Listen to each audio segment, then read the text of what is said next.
Now it's time to blow this fucker down.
Take care of myself.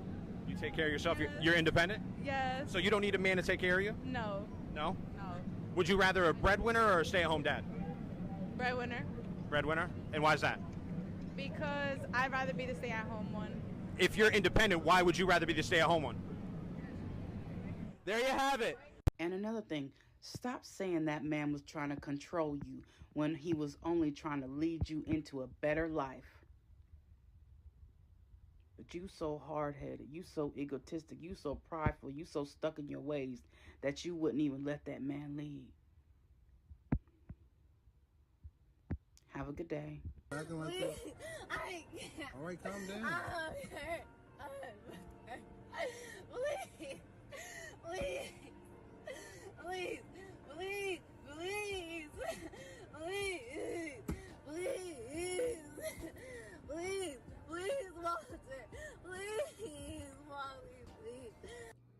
Yeah, brother, you dodged a bullet here. Definitely don't go back.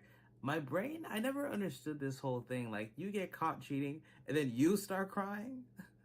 Like, what do you have to cry about? Why are you crying? Bro, that's crazy. Obviously, they're crying because they want to seem like the victim in this situation somehow.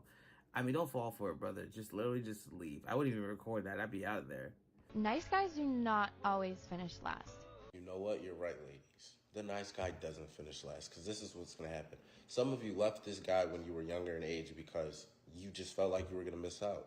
There was nothing wrong with him, but you just had this feeling that you were going to miss out. So you went out here and you said, I need to experience life. And you blamed it on the immature mind. You blamed it on your immaturity. You're like, I need to go out here and experience all these things. And then once you experience all of them, you're like, 5 years later, I didn't have to do that. I was just being immature. And now you're going to spin the block and come back to this man, right? In hopes, and if he's a simp, he's going to take you back, in hopes that he takes you back. And now you're going to be with him, you're going to settle, and you're going to bring all this past experience / drama and trauma into the new relationship and make him deal with it. But you're right. Nice guys don't. Stitch this with your hottest take. Marriage counselors are only there to support what the woman wants. The reason is because if it's a male therapist, the woman will just manipulate him just like she manipulates you. If it's a woman therapist, she will relate more to the wife and therefore support her and mostly disagree with you. It's basically a setup. It's oh God. And the wives will lie in therapy, and if you call them out for lying, like that never happened, the therapist will be like, now, and like switch, like, what? So what do you suggest the women in the West do if everyone's advice is for men in the West to look elsewhere for a wife? What happens to all the women in the West then? Well, that one study we referenced that said by 2030 or something, 50% of the women will be without a man. So that's the direction we're heading, because the men that are looking for those traditional values are starting to go overseas, and then the other half of the men are just checking out completely. They don't want to deal with women at all. So this is going to be a big issue that women are going to deal with in the future as their options dwindle. I mean, if that's where we're headed, that's a scary future, because at that point, birth rates will start to decline, and then we might have a serious population issue if that happens. I don't know if there's any way we can actually make sure that things get better, things get away, but from what I see, things aren't getting better.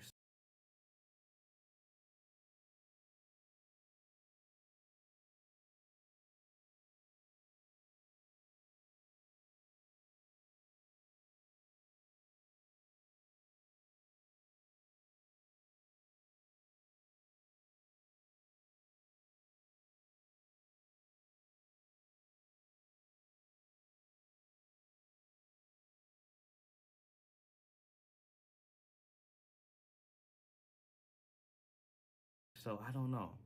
Fellas in your early 20s, love, relationships, focus on yourself, and grind and grind and grind. That way when you're 30 years old, you got so much money, great credit, everything you need to your name, that you could pick from any girl you want. You're pre-selected. They picking you. Bro, that's literally it, bro. That's life as a man a lot of times. You gotta go and you gotta really take care of yourself and build yourself and build that foundation for your life. And don't do it for women. Do it for yourself, because as a man, you want to live the best life you possibly can.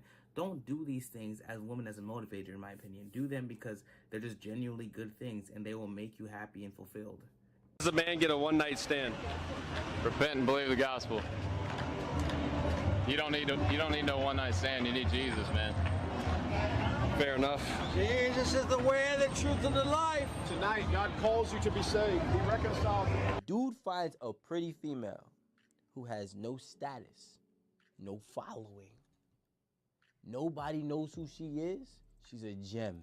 If I find a girl, not right now, but if I found a girl, right, who has 1,000 followers and she's an 8, oh my God, it's like finding Virgin Mary. So like, we don't want status. We don't need status.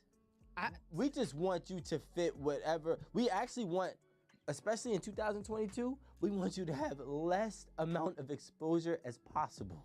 That's totally true, man. Because like with a lot of guys, bro, we don't want to deal with like a lot of competition. That's the thing. Like you should never compete for someone. Like compete for another person. So the thing is, if you have a huge following, it's gonna be more prone to a lot of guys hitting on you, stuff like that, a lot more attention. And that just sees as a big problem. A lot of men just want to live in peace with their one girl by their side. Like, that's honestly it. That's really honestly it, bro. We don't want to go through this whole thing, Getting with a lot of women isn't really worth it. It's not fulfilling. It's just a lot better to just be with one person who you can trust and love.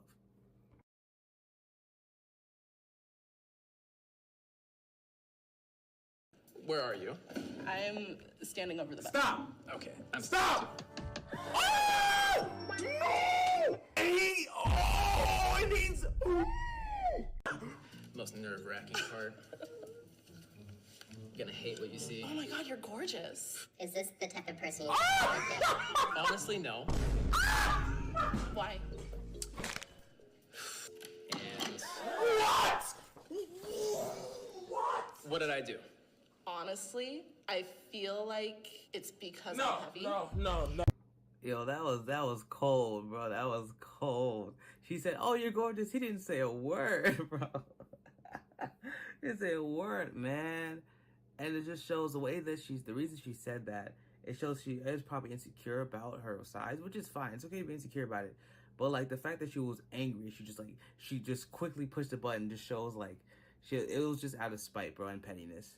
Where the hell do y'all be finding these men that are obsessed with you? Good fathers? Here's a fact of the day for you. Those men do exist. There's plenty of them, but you got to compromise somewhere. Generally, more attractive men aren't going to be as nice. If you want an attractive boyfriend, attractive husband, whatever, odds are he's not going to be that nice to you. Less attractive guys are going to do those things for you because, of course, generally. But generally, they feel as though they have to make up for it because they're not as attractive. That's why you don't see super attractive guys being funny. It's like a video game. It's like an attribute system. You get points in one category, you lose points in another one. So your tall, wealthy, attractive men are not gonna do the same things that a shorter, less attractive man who makes less money would do. So if you want all those things, you gotta pick a less attractive dude. That's why I don't give my friends dating advice. I know for a fact I can do things and get away with things they could never get away with. I can't even tell them motherfuckers be themselves. A little high can be the beginning of another 3 years of therapy, so I don't She has a new work boyfriend.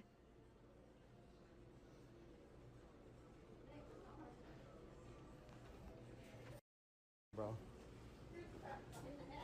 You guys, bye. It's a shame, man. I know you're angry, but hey, at least he did the right thing. It's okay to be a little angry, but he just said, "Hey, that's cool," and he said, "Deuces, bro. Chalk up the deuces, man, and hit the gym. Focus on yourself, brother. That's what you gotta do." I've been a divorce lawyer for 40 years, and here's why it is a bad idea to get married in your teens and your 20s. Who you were at 18 or 20 is not the same person you're going to be at 30. You don't have financial stability, you don't have a career, you don't know where you're going. There's so many question marks, and you haven't developed into who you are. You're just trying to... What have you learned about men in your life? They're a mess. And they love to do this kind of ghosting, which I hate. Have you ever been ghosted? Of course. How? I don't know.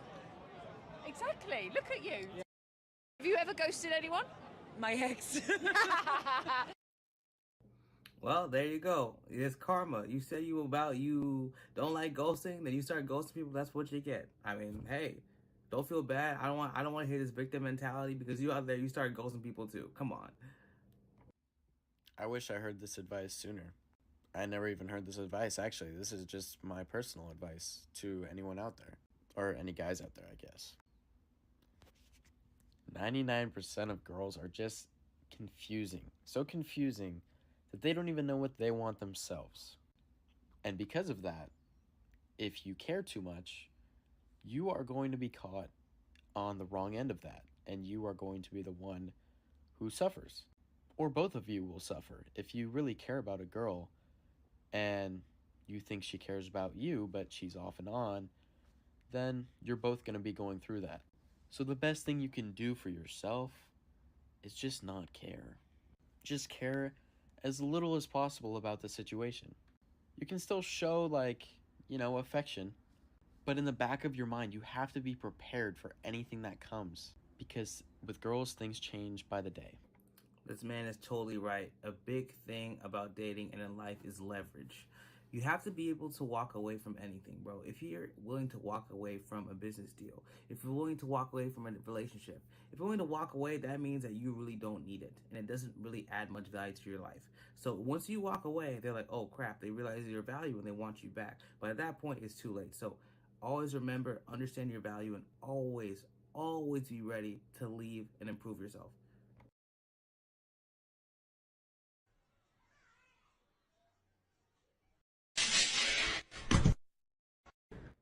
Neighbor's dog is pregnant, buddy. Do you know anything about that?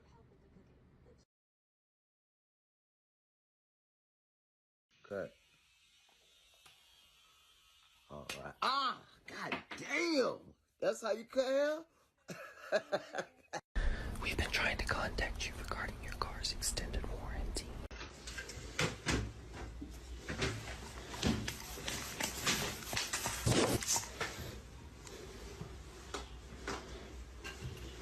Oh, there you go. Man, you're crazy, cuz. Project Living was a person.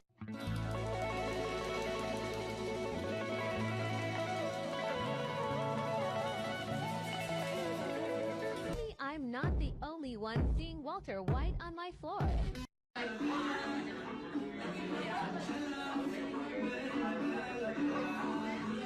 How do you guys think about my new turbo?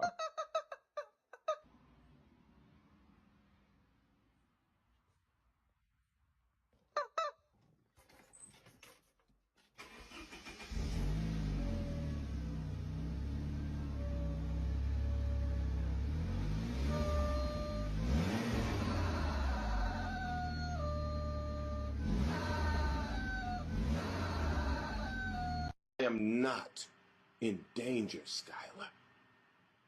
I am the danger. يا ولد ما انتم بغلى منه. السلام عليك. ايش حالك؟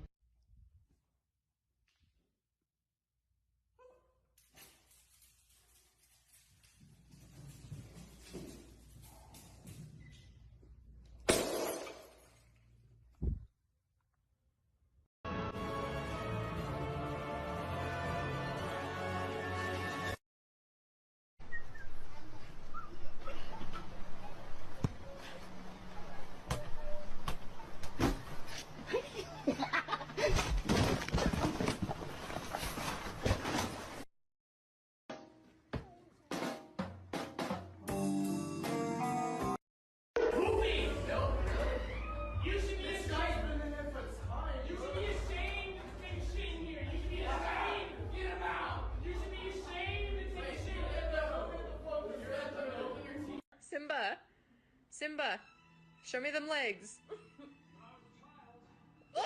And some guy's stealing from the donation box. Oh, he just fell in. Oh, what an idiot. Happy Christmas. It's Christmas. Merry Crisis. Merry Chrysler.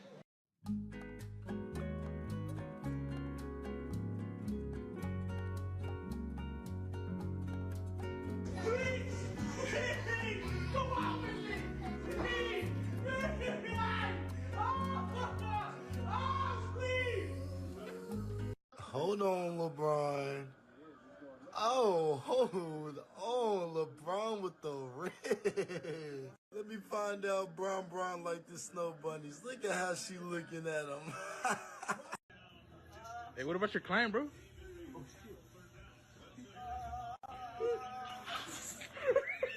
Really not to speak. If I speak, I am in big trouble. Hey, what about your client, bro?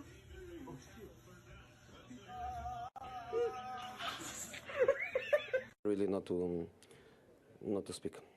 If I speak, I am in big trouble. In big trouble, and I don't want to be in big trouble. This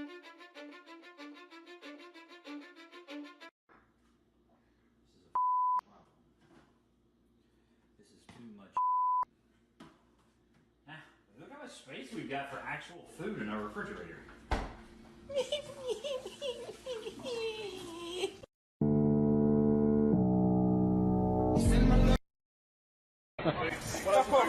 I'll be out. 10 years, 20 years, 30 years. I'm coming home. I'll give you a copy of this, don't worry. You're a star. I'll take all your details. You're under arrest. You're under arrest. This has got to be a first, isn't it? Bruh, what is that? 34. Hold up, though. What? Look how long these motherfuckers is.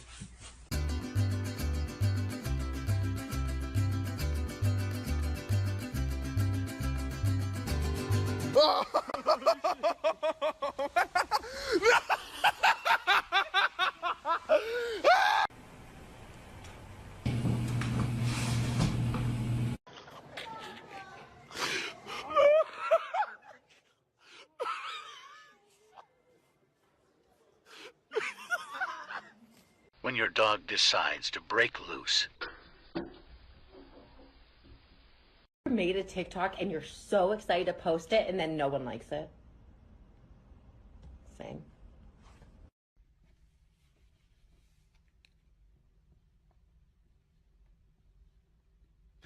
Yeah.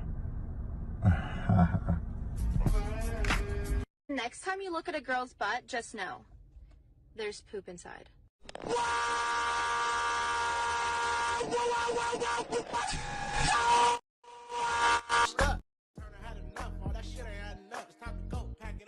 Told you I was gonna bless you. Here you go.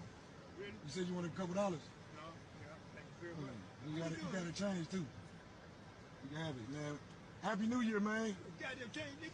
Motherfucking change. Let me go throw my motherfucking change, hey. Here's the $1 million question. Do you want a bite of my chicken breast? Here, puppy. I know you haven't eaten today. Take a bite. Here, I'll help. Watch me. Puppy, this chicken's bussin'.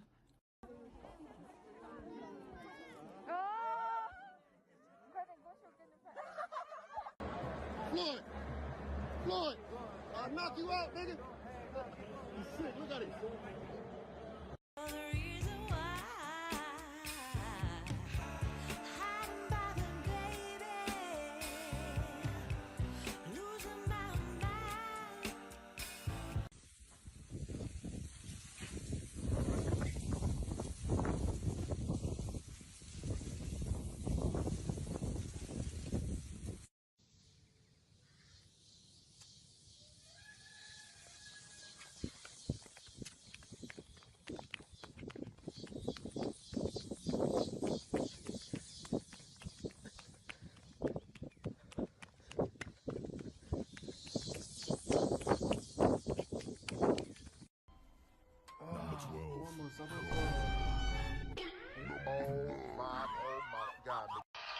Hey, check out my boy Wiggins, y'all. Check him out.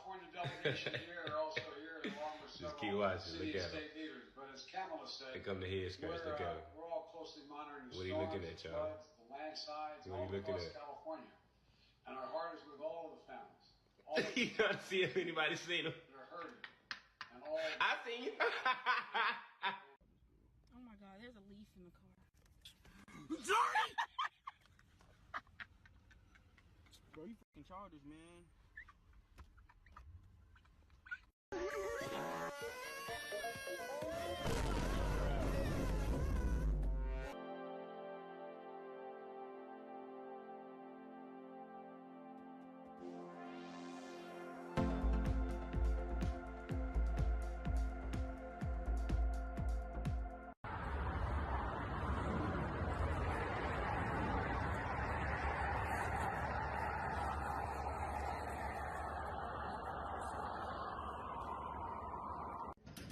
I could have my Gucci on. I could wear my Louis.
Full song? Is this a real song? And if so, what's it? I don't know. If I need a full song with this as the melody.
New York.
New York investigators suspect Lacey Spears has just killed her own 5-year-old son.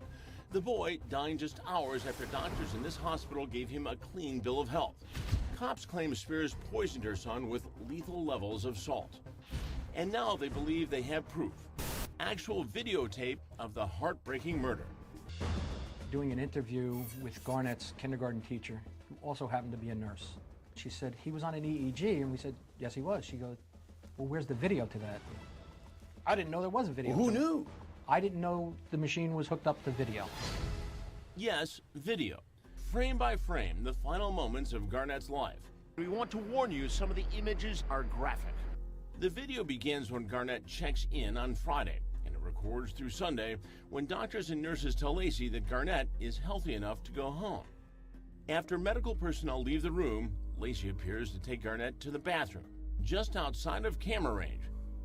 But when they come back into frame... When he came back out of that bathroom, few seconds, minutes, he turned into the most sick child, burying his head into the bed, the pillow, turning, retching. He was trying to throw up.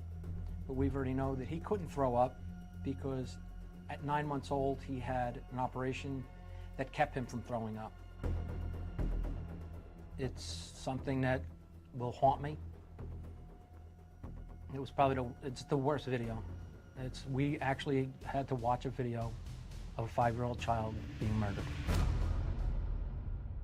Lacey is arrested and charged with murder. You actually were the I one was the actual who one arrested who arrested Lacey. Lacey. And what did she say to you? She didn't say anything. She was instructed not to say a word by her attorney. Lacey's defense team argued she didn't poison her son with salt. You were in the courtroom. I was. Describe Lacey's demeanor. It was different each day. I think she looked a little scared one time. She looked mad at other times. And once or twice she cried a little bit.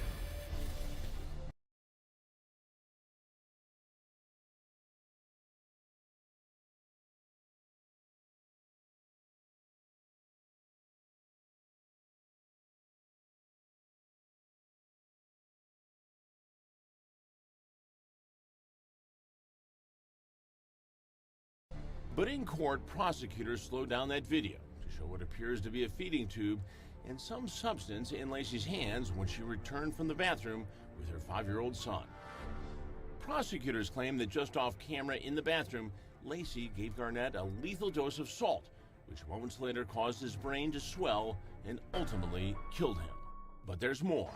The videotapers claim that just off camera in the bathroom, Lacey gave Garnett a lethal dose of salt, which moments later caused his brain to swell and ultimately killed him. But there's more. The videotape evidence also shows Lacey on her phone doing Google searches. She had been on the phone, laying in the bed, and we observed that. Some of those searches were salt poisoning. On the phone at the time? On the phone, we can connect the time of the phone to the video and the search that she was doing.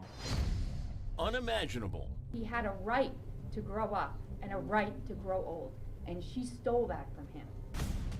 Lacey Spears is found guilty of depraved indifference murder of a child.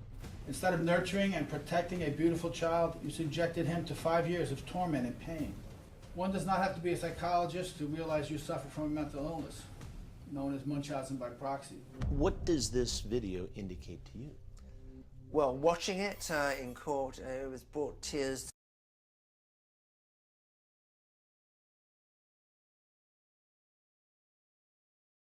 These homeowners are shocked when a contractor shows up at their house with a huge Confederate flag flying on the back of his pickup truck. He backed into my driveway and backed this king-size sheet flag into our driveway. So when we walked out, we were floored. Allison and Zeke Brown of Atlanta went online and hired the contractor to repair their golf cart. But the moment they saw the flag, that was it. This is easy. We can control where we spend our money, and we control where this family dollar goes, and it will not go to someone who is promoting such hate. Hi. You know what? I do apologize. I know you've come from a very long way, but we're going to use someone else. She's upset with the flag. No, I'm beyond upset with the flag. No, you don't need to take it down. You continue to believe what you need to believe, sir, but no, I cannot.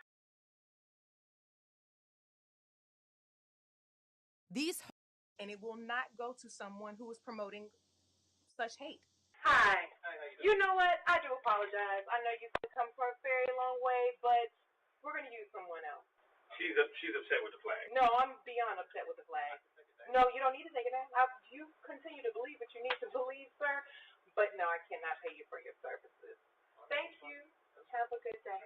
The video is going viral, and lots of folks are praising how Allison handled the situation. She was brilliant. I applaud her calm demeanor, goes this post. So many people are responding that you handled this so respectfully. You were so classy. What I did not want to do is promote this angry black female narrative that's already out there. So I tried my very best to find some place in my heart. I've been doing this now going on almost 15 years, and I mean... Deputies in Bullock County say 25-year-old Lisa Ferris was found over the weekend by a driver who saw her naked near a high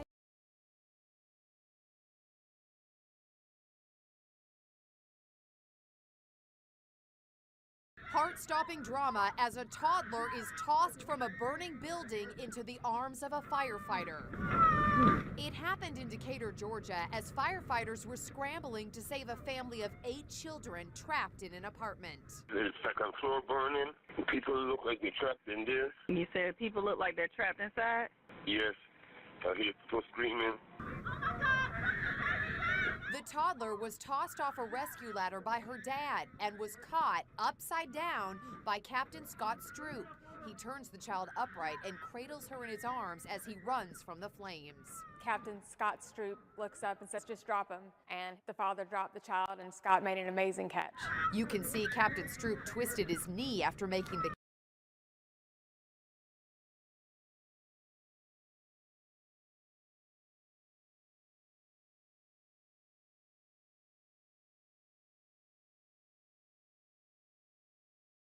catch. I spoke with Fire Captain Jackie Peckrell, who made an amazing rescue of her own. She caught a 4-week-old baby boy also tossed from the inferno. So you approach the balcony, there's 8 people.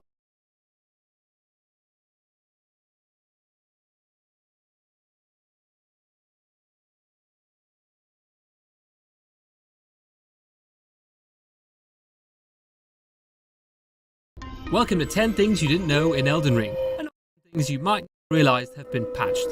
Sponsored by Project Orochi.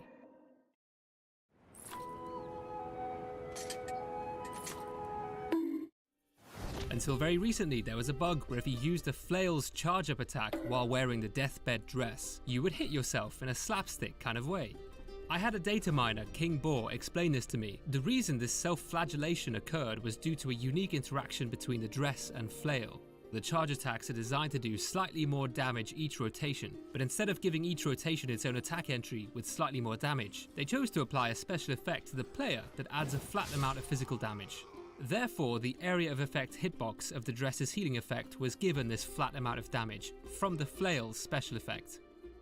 I'm speaking mostly in past tense because this funny interaction was patched in the major 1.06 update that released in early August. It turns out the dress had a number of issues that needed to be fixed, including the fact that it alerted enemies when it wasn't supposed to.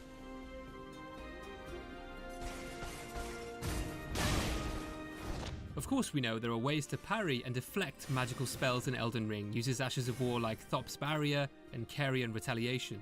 These shield infusions even counter thrown magical consumables like Cuckoo Glintstone and the Wraith Calling Bell. But do you know just how many projectiles work with a Storm Wall Ash of War? Not only can you parry and deflect away arrows, like the description says, you can even bounce firebombs into the sky like it's a game of golf. If the enemy throwing firebombs at you happens to be standing next to an incendiary barrel, that's their fault. With this Ash of War infused to your shield, you can parry away bone darts, throwing daggers, poison stones, explosive stones, crossbow bolts, and basically any arrows fired from something smaller than a ballista or a great bow. Partial. Cannons are also a little bit too much. No. Don't work. Before patch 1.06, there was technically an armor so rare that it was impossible to get except through a bug. Revian showcased this discovery back in May. The Beast Champion set normally features a dark blue cape, yet if you alter the chest piece by removing the cape and then reverting the alteration while still wearing it, you would suddenly be wearing the otherwise unobtainable purple cape. This different colour was temporary. If you took off the armour or warped to a site of grace, it would return to normal. So obviously I tried to replicate this glitch post-patch 1.06, and as you can see, it has been fixed. However, I do hold on to the hope that future DLC might expand on the armor alteration system. It would be so great to recolor cloths and fabrics, maybe even have a few choices based on all the groups found around the lands between, like all the soldier sets representing the various factions. If not, it's a shame we might never see this purple cape again. But you know where you can still get some sick Elden Ring fashion? Project Orochi, today's sponsor, the streetwear clothing brand inspired by Japanese mythology.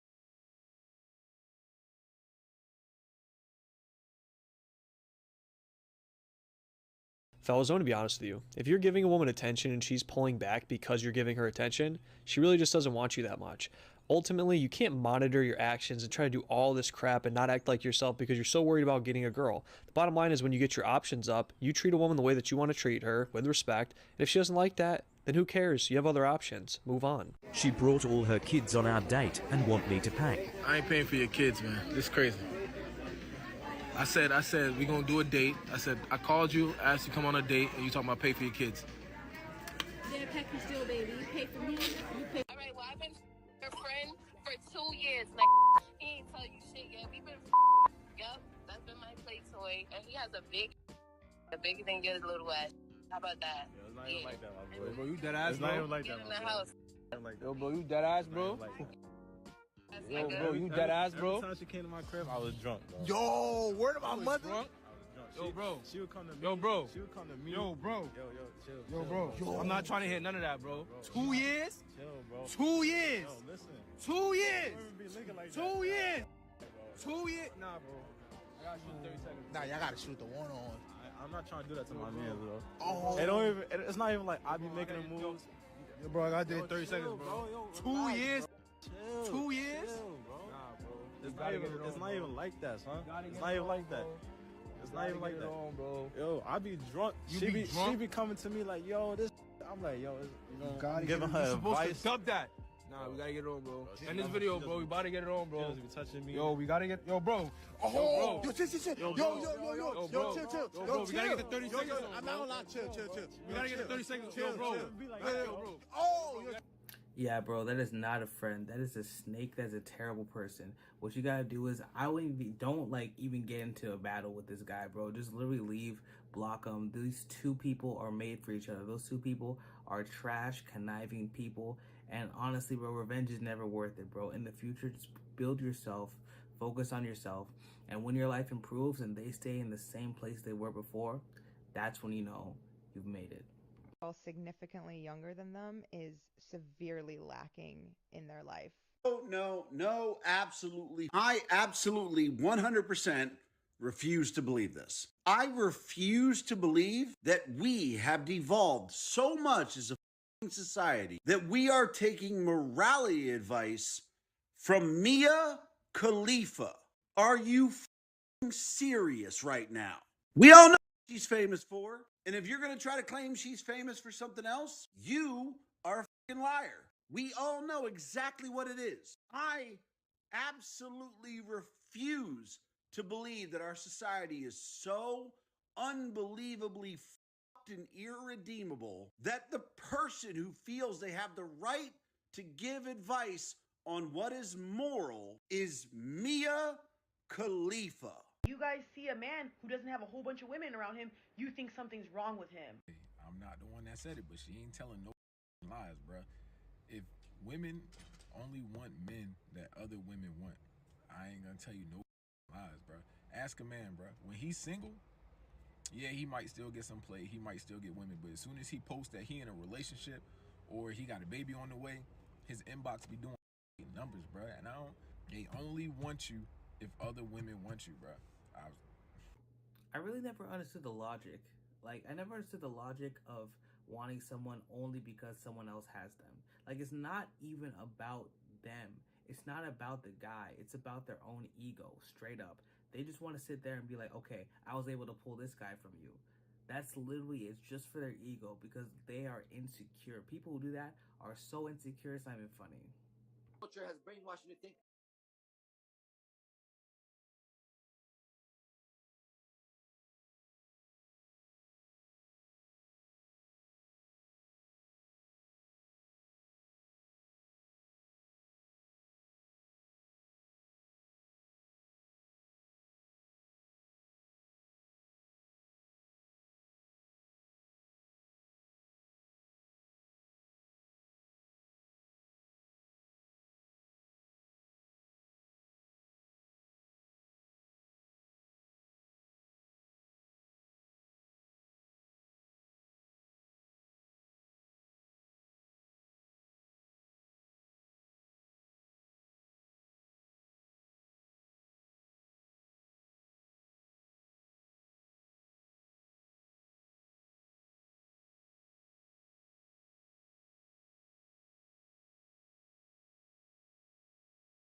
In this Elden Ring video, are the best weapon in Elden Ring. This is the 6th video of our series where we go through each weapon in a given weapon category and sort of go through the pros and cons and show you how to use those weapons effectively so that you can decide whether or not you want it to be part of your build. Before I get into the weapons themselves, though, I want to talk about colossal weapon styles of play first and what the pros and cons of that weapon group is. In my opinion, there are probably 3 main ways most players will use colossal weapons in Elden Ring, and the first is using a single colossal weapon and leaning into its 2-hand moveset and its weapons. And this is usually because of the enormous weight of this weapon type that it's easier to use one of these than it is to try and use 2. The second way is actually dual wielding 2 of these and doing some sort of jump attack build that absolutely pancakes bosses. And this is a bit more difficult to pull off because, as I mentioned, the weight class of these weapons is catastrophic. They are the heaviest weight group in the entire game. So getting enough endurance in order to wield 2 of these usually means that you aren't wearing any armor or you're wearing very, very light protection, which can be hard to pull off if you can't stagger enemies constantly. And then lastly, you probably have some sort of build that uses a single colossal weapon and a sacred seal. And this is because most colossal weapons have high or very high strength requirements, and you can use the claw mark seal in order to cast spells by using the strength stat. So if you're playing a strength faith build, then colossal weapons are not a bad choice because you need very high strength in order to use them anyway. Of these 3 types, I think using a single colossal weapon or a single colossal weapon with a sacred seal are probably the most likely, because you really have to plan ahead in order to dual wield colossal weapons. And in a lot of cases, it's just easier to dual wield something like great swords or great hammers or great axes because the weight is so much less. Talking a bit about the pros of this weapon group, colossal weapons, they typically have the highest attack rating in the game or close to it in most cases, meaning that you're going to have the highest possible damage numbers on your damage sheet. Now, that doesn't always translate to actual damage in the game in terms of, how a weapon performs. For instance, Rivers of Blood doesn't have higher attack rating, but is arguably one of the most effective weapons in the game. But if you're just talking about on an R1 swing, you're usually going to get the most damage out of colossal weapons. Secondly, they have very high stance damage or stagger damage, meaning that it's very easy to stagger bosses or enemies with this weapon type, allowing you to get critical strikes or to attack enemies where they're rendered helpless. There are also a wide variety of colossal weapons to choose from. There are 15 in this weapon group, 10 of which are unique, so that gives you a lot of choices if you want to use colossal weapon. Another pro to this weapon class that I want to mention is that when you go to do a critical attack, like after you stagger an enemy or if you're doing a backstab or something like that, you'll actually trigger Assassin's Cerulean Dagger or Assassin's Crimson Dagger twice if you have them equipped. For whatever reason, I don't know if this is a bug. It's been in the game the whole time, so I'm assuming it's not at this point. But this is something that doesn't happen to all weapon classes. Colossal Swords, for instance, only trigger this once. And this is fantastic because this means you're going to get like 30 FP back and a lot of health back when you do a critical strike with this weapon class, meaning that you probably want to lean into staggering or doing backstabs if you can, because this will give you a huge advantage in maintaining your FP and health. And lastly, even though the sustained DPS of this weapon group is maybe not the highest out of all, they have the highest burst potential because of that high attack rating, meaning that you can probably get the most damage out of one swing, and you're more likely to make a one-shot build or a build that kills regular or modestly regular enemies in one swing if you set properly. The cons of this weapon type are that it is the heaviest weapon category in the game, meaning that you need a good amount of equip load in order to wield these without, fat rolling or maybe being overweight. So you have to plan for not only the high strength requirements for these weapons in a lot of cases, but also for that weight, meaning that you're going to need a good amount of endurance to use them. They also have the slowest attack speed of all weapons, which makes them not quite as good in scenarios where maybe you're outnumbered if you don't have a lot of poise, because you can get interrupted via repeated attacks. So you sort of have to plan for that and know that you're not going to just chain hits in a row. And this also makes them maybe not quite as good at setting status effects, because you can't hit rapidly, even though they have very high status effect buildup per swing. Because you can't hit very quickly in a row, it takes longer to build up those status effects.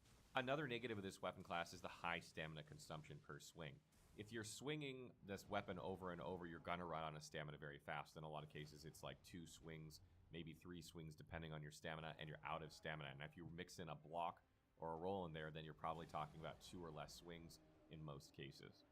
And the last negative is that most of these weapons are found halfway through the game or later, meaning that if you have a particular colossal weapon you want to use, it's going to be a while before you actually acquire it and are able to lean into the build that you want. Moving along to the first of our unique colossal weapons is the Grey Club. The Great Club has a unique R2 overhead swing that can be followed up with another and deals physical damage. It's one of the lightest colossal weapons in Elden Ring, weighing 17, and requires a lot of points in strength in order to wield. The pros of this weapon are that it drops from the Stone Digger Troll in Old Altus Tunnel, which isn't as far into the game as some colossal weapons. And it can be buffed with grease or other weapon buffs despite not being infusible with Ashes of War. The cons of this weapon are that it has a shorter length for a colossal weapon, though longer than some, and it can't be infused with Ashes of War. The Great Club has much lower attack rating than most colossal weapons, making it seem like a poor choice at first glance. However, despite being a unique colossal weapon, it can still be buffed with spells or other weapon buffs, allowing you to increase your attack rating much higher. Additionally, Golden Land, its weapon skill, will apply Blood Flame Blade or Black Flame Blade to its projectiles if you buff with either of these spells, making them a good pairing for this weapon. Golden Land also does 100% holy damage and increases in damage the more faith you have, making the Great Club an ideal choice for a Strength Faith build. By using the Clawmark Seal, you can still sling most spells effectively and buff your weapon. Just keep in mind that the strength scaling from the Clawmark Seal will not apply to your weapon buff damage. Even still, with 50 strength and 50 faith, you come out with a whopping 896 attack rating if you buff with both Golden Vow and Electrify Armament, which puts it up there with some of the higher damage dealing colossal weapons. And you can cast incantations to boot, like Golden Vow, which also boosts Golden Land's damage. I highly recommend you do a split strength faith build when using this weapon for the reasons mentioned, otherwise you'll really be limiting your damage and versatility. However, the other option is to use this weapon in some sort of jump attack build with another lighter colossal weapon, like the Troll's Hammer, and only invest in strength. I definitely recommend this weapon in NG Plus and beyond because you'll have many more points you can place into strength and faith to further boost your attack rating, as well as weapon buff damage and spell damage on into NG++ and beyond. The next unique colossal weapon is Troll's Hammer. The Troll's Hammer shares the default moveset of most colossal weapons and deals physical and fire damage. It's the lightest colossal weapon in Elden Ring, weighing 16, and requires a lot of points in strength and some dexterity and faith in order to wield. The pros of this weapon are that it's found in the Old Altus Tunnel, which isn't as far into the game as some colossal weapons, and it's the lightest colossal weapon in Elden Ring, tied with the Dragon Great Claw, and it has very high attack rating for being such a light weapon. The downsides are that it has a short length for colossal weapons, although it's longer than some, and it cannot be infused with an Ash of War. The Troll's Hammer is in a weird spot for a colossal weapon.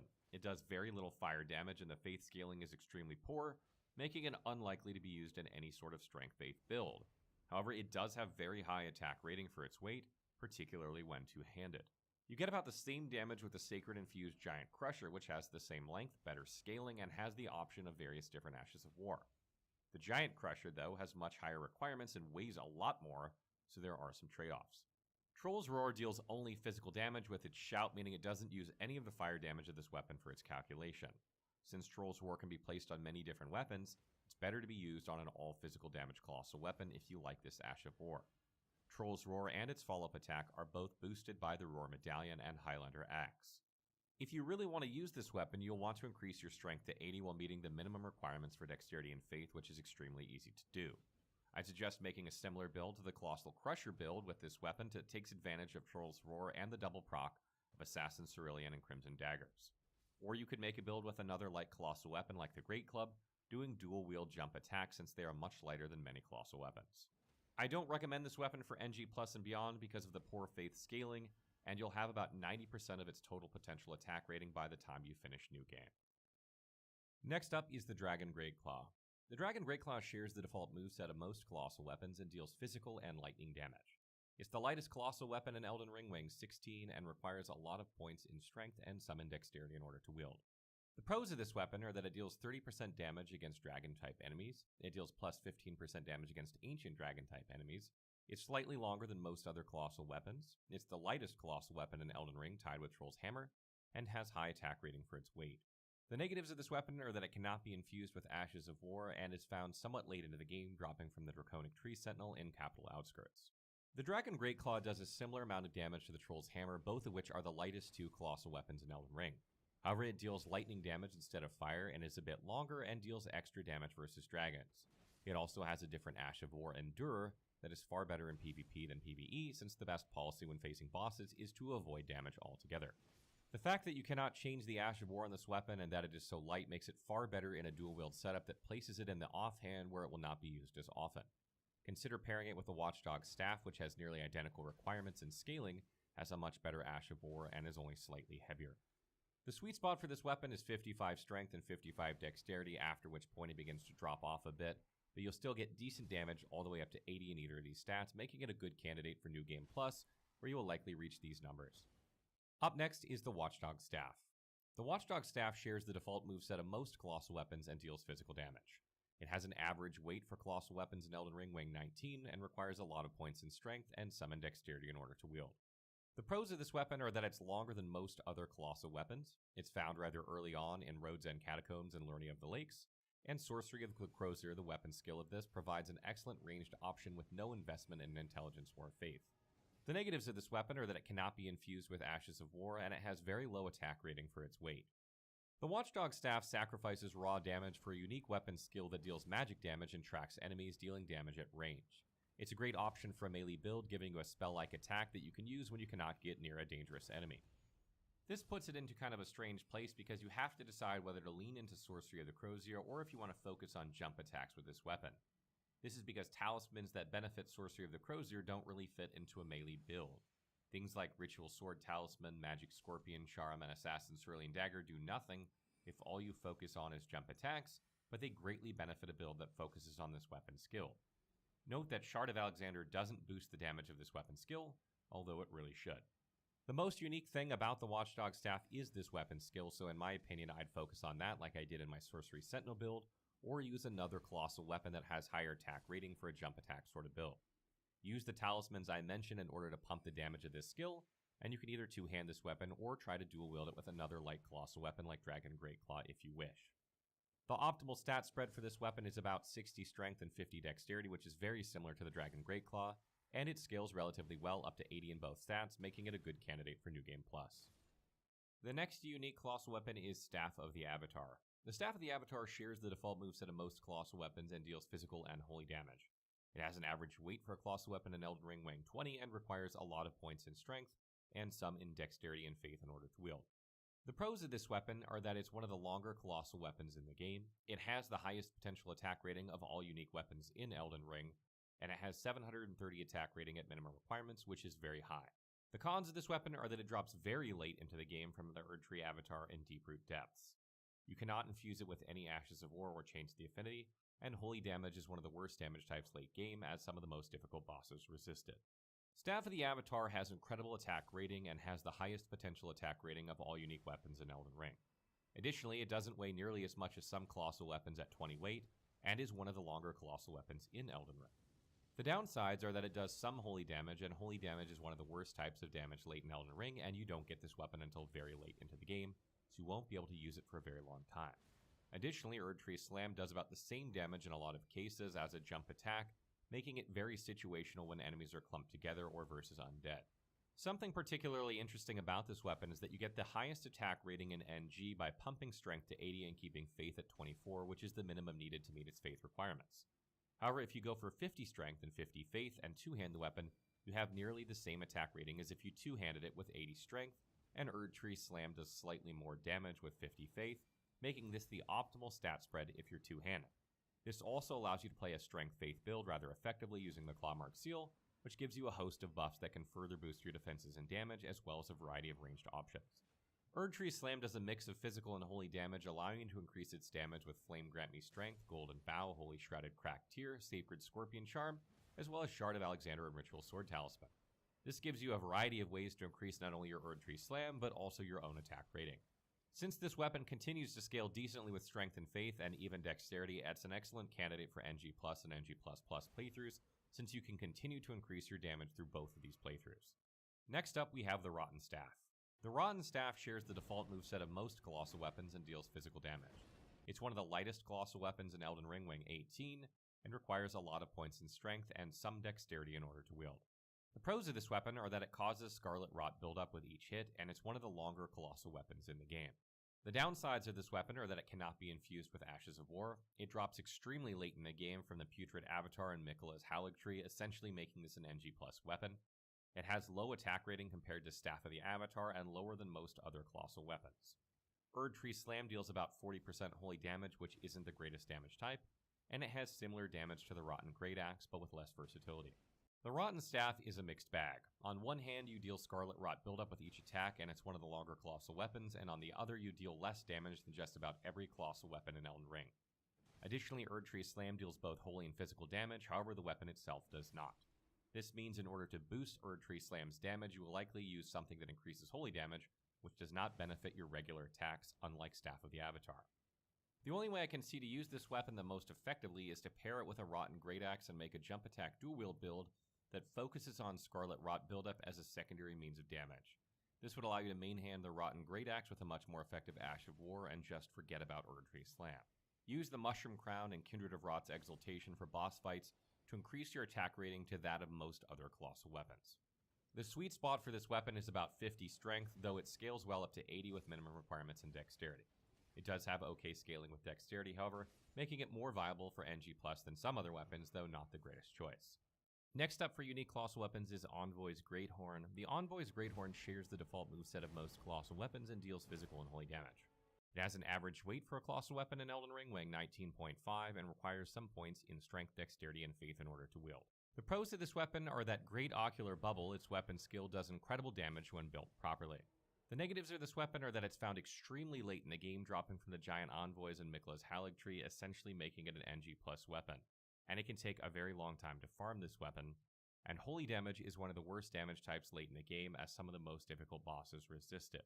It's also the second shortest weapon of the colossal weapon group, and has very low attack rating for a colossal weapon. While initially it might seem like a terrible weapon because it has low attack rating, short range, and deals some holy damage, which is resisted by many endgame bosses, Envoy's Great Horn can be devastating if built to maximize its weapon skill, Great Ocular Bubble. Great Ocular Bubble does 100% holy damage and can be increased with Shard of Alexander, Sacred Scorpion Charm, Ritual Sword Talisman, Holy Shroud and Cracked Tear, Golden Vow, your Faith Attribute, and the unique helmet Envoy's Crown. This allows you to approach 4,000 damage at 50 faith, which is phenomenal for a weapon skill that can be fired off at range. And while Envoy's Great Horn has slightly better attack rating at 80 strength and 24 faith, you'll gain more damage from Great Ocular Bubble by splitting 50 strength and 50 faith. This will allow you to use the Clawmark Seal and cast incantations somewhat effectively, while still having 95% of the attack rating, much like the Staff of Avatar. Because you can continue to increase strength to 80 rather effectively and faith decently, Envoy's Great Horn makes a decent weapon for NG+, particularly because holy damage is much better at the beginning of a playthrough than the end, but will start to fall off in NG++. Next up we have Giza's Wheel. The Giza's Wheel has R2 attacks that leave the blade spinning, dealing extra damage and deals physical damage. It has an average weight for a colossal weapon in Elden Ring, weighing 19, and requires a lot of points in strength and some in dexterity in order to wield. The pros of this weapon are that it's the second longest length of all colossal weapons, tied with Golem's Halberd. It causes blood loss buildup on each hit, and it's the only colossal weapon that does. The R2 attacks of this weapon leave the blade spinning for extra hits, which does trigger Winged Sword Insignia, Rotten Winged Sword Insignia, Millicent's Prosthesis, and Thorny Cracked Tear. The negatives of this weapon are that it cannot be infused with an Ash of War. It's found late into the game by defeating Inquisitor Giza in Volcano Manor. Spinning Wheel, the weapon skill of this weapon, doesn't trigger Winged Sword Insignia, Rotten Winged Sword Insignia, Millicent's Prosthesis, nor Thorny Cracked Tear, and Spinning Wheel does very little bleed buildup per hit, less than is on the weapon that's listed. Giza's Wheel is an interesting weapon because of its Ash of War, and the weapon itself should remind players of the Whirligig Saw from Bloodborne, colloquially nicknamed the Pizza Cutter. What's funny is that Spinning Wheel does far less damage and bleed buildup than a single charged R2 with Giza's Wheel. Winged Sword Insignia, Rotten Winged Sword Insignia, Millicent's Prosthesis, nor Thorny Cracked Tear will trigger when using Spinning Wheel, and bleed buildup is but a fraction of the per hit of what's listed on the weapon. This renders Spinning Wheel nearly useless. However, R2 attacks trigger blood loss much more easily than Spinning Wheel, and they are affected by these talismans and Cracked Tear, in addition to the Axe Talisman making it particularly deadly. At 50 strength and 55 dexterity, you can deal over 3,000 damage in a single charged R2 if hemorrhage triggers. If you insist on using this weapon, this is the way to use it successfully. Pair this with the Jellyfish Shield for even better results. Giza's Wheel has nearly identical scaling with strength and dexterity, meaning 50-50 is the optimal setup for this weapon, and it will continue to scale well up to 80 in each, making it a phenomenal choice for NG+ and onward. The next unique colossal weapon is Falling Star Beast Jaw. The Falling Star Beast Jaw shares the default moveset of most colossal weapons and deals physical and magic damage. It's one of the heavier colossal weapons in Elden Ring, weighing 21.5, and requires a lot of points in strength and some dexterity and intelligence in order to wield. The pros of this weapon are that it deals plus 20% damage to gravity-type enemies. Gravity Bolt is one of the most devastating weapon skills in all of Elden Ring, trivializing much of the game. It has the longest reach of all colossal weapons and has very high attack rating. The downsides of this weapon are that it cannot be infused with Ashes of War. It's found late in the game, dropping from the full-grown Falling Star Beast in Mount Gelmir, and it has poor intelligence scaling. The strength of the Falling Star Beast Jaw is easily its weapon skill Gravity Bolt, which deals physical and magic damage at range in a small AoE that staggers most enemies in one cast, and the rest in 2 or 3. This allows you to stun lock bosses and tough enemies without ever taking damage in a lot of cases, and can make the game a cakewalk if you're set up correctly like I did in my Gravity God build. Additionally, this weapon has one of the highest attack ratings of all colossal weapons, deals extra damage to gravity-type enemies, and has the longest reach of all colossal weapons. The one downside is that intelligence scales very poorly with this weapon, and you'd be better off thinking of it as a quality scaling weapon once you meet the intelligence requirements. The Falling Star Beast Jaw scales very well with strength and dexterity, with the sweet spot being about 15 each with only 20 points in intelligence to meet its requirements. This weapon should be fine in NG+, because there is room to increase the damage by increasing both strength and dexterity up to 80, and the stagger this weapon does prevents enemies and bosses from even getting to you anyway. And the last unique colossal weapon is Axe of Godfrey. The Axe of Godfrey shares the default moveset of most colossal weapons and deals physical damage. It's one of the lightest colossal weapons in Elden Ring, weighing 18, and requires a lot of points in strength and some in dexterity in order to wield. The pros of this weapon are that it has very high attack rating when buffed with Regal Roar. Regal Roar can AoE down packs of enemies rather easily, knocks enemies into the air, and has hyper armor that is almost unbreakable. The downsides of this weapon are that it cannot be infused with Ashes of War. It's found near the very end of the game by exchanging a Remembrance from one of the last bosses. It has the second shortest reach of colossal weapons in Elden Ring, tied with Envoy's Greathorn. And Regal Roar's damage buff only lasts 20 seconds and has a very long cast time. And finally, the damage does not increase with Roar Medallion nor Godfrey Icon, although it really should. While the Axe of Godfrey might seem unwieldy because of its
The only reason to use the Rotten Great Axe over the Duelist Great Axe, besides the fact that you may have missed the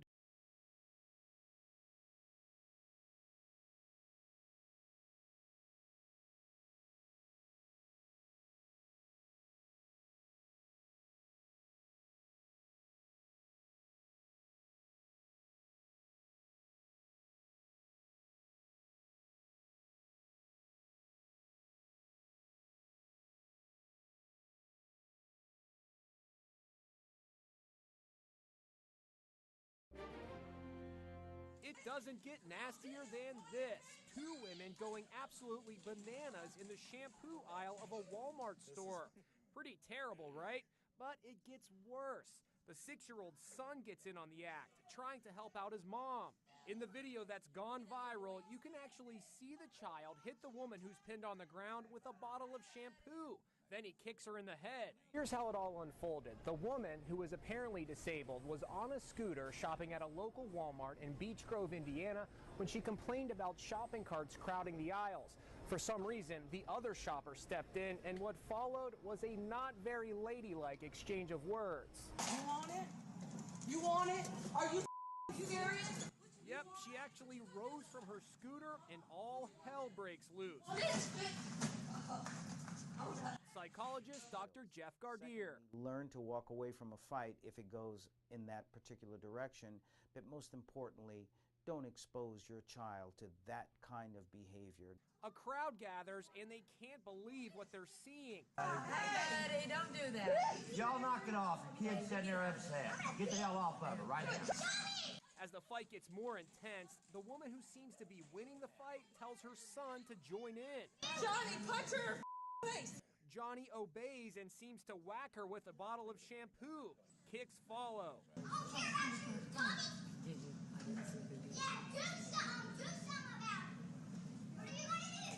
A bystander tells little Johnny to stop it. Hey, stop it.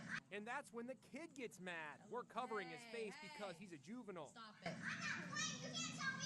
Look, you're gonna go to a little boy jail.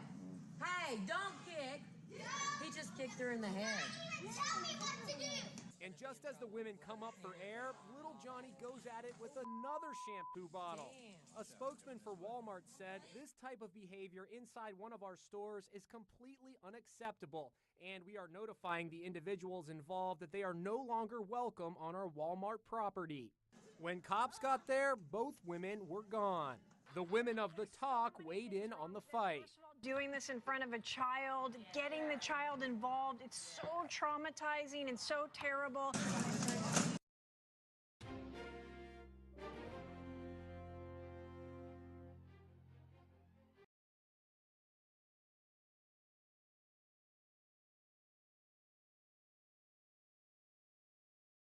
It seems these kids couldn't wait to get their driver's license before they decided to get behind the wheel of a vehicle.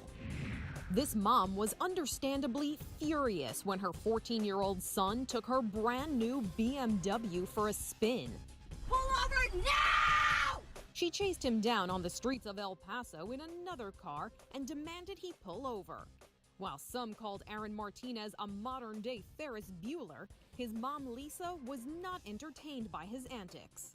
Give me the belt. Her daughter, who shot video of the whole incident, was very entertained when mom started disciplining her brother right there on the side of the road. It just kept going and it was getting funnier. But it seems Aaron has learned his lesson. I deserved it. It was a bad choice. And I just can't do it again. Pull over now!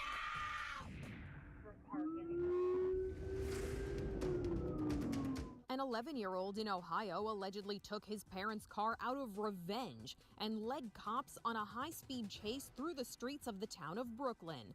An officer first noticed the Dodge Durango in the parking lot of an abandoned fire station and pulled up behind it to see if the driver needed help. That's when the car took off. George 883-767. Cops say the car was going more than 70 miles per hour during parts of the chase. Other officers tried to warn people in the car's path. Don't go through that intersection. There's a car coming.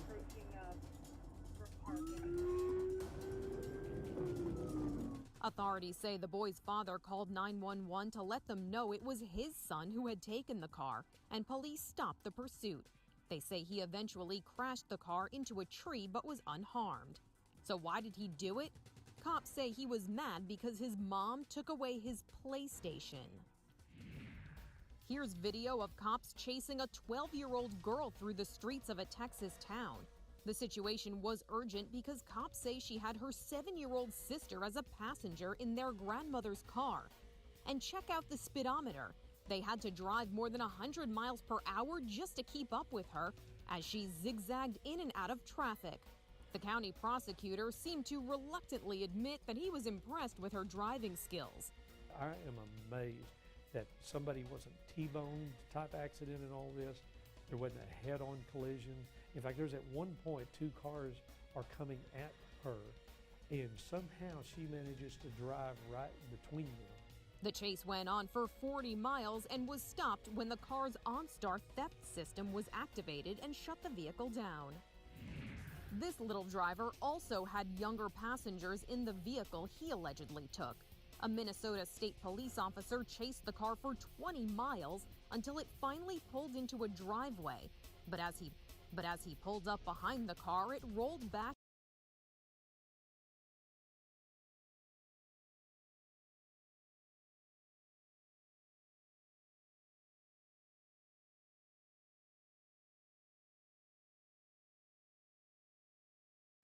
This woman is being called the date from hell after she allegedly damaged about $1.5 million worth of artwork. She poured red wine on the paintings and ripped them off the wall with her hands. Court video shows 29-year-old Lindy Lehman wearing an orange jumpsuit following her arrest for criminal mischief. He called the police when she refused to leave and began damaging his property. Police say she got drunk and violent during her first date with high-profile attorney Anthony Busby. This has been an unprecedented.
Right, Bobby. Life's but a walking shadow, a poor player that's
Your girl say she leaving you